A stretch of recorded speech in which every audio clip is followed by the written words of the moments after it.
بسم الله الرحمن الرحيم. النهاردة كان فطار جماعي لبنك الدم الإقليمي.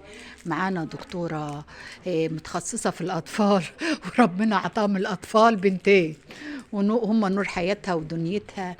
إزاي حضرتك؟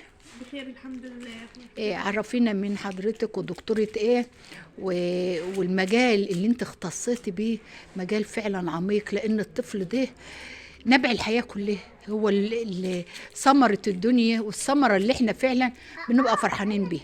دي حقيقة. أنا دكتورة آية محمود عبد الصمد، دكتورة أطفال في مستشفى المنصورة التخصصي الجديدة. بيقابلك حالات أطفال كتير، وانت تقريبا حماك اللي عامل الجمعية الدم، يمكن عشان عنده كذا دكتورة، يعني البيت كله دكاترة.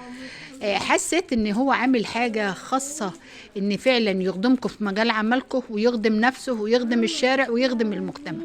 تقولي ايه وحاسة بحماكي بايه وهو فعلا عايز يقدم بصمة؟ وإيه؟ عايز يقدم بصمة، يقدم حاجة للشارع، يقدم خير.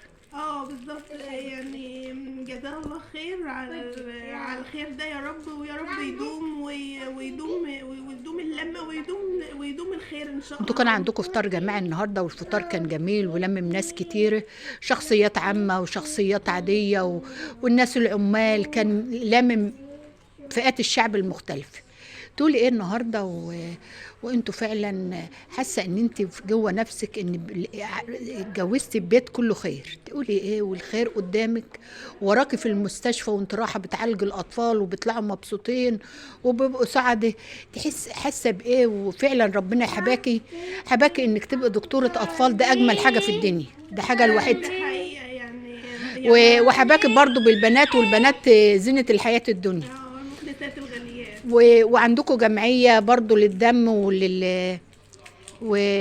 وللخدمة المجتمع. تقولي ايه؟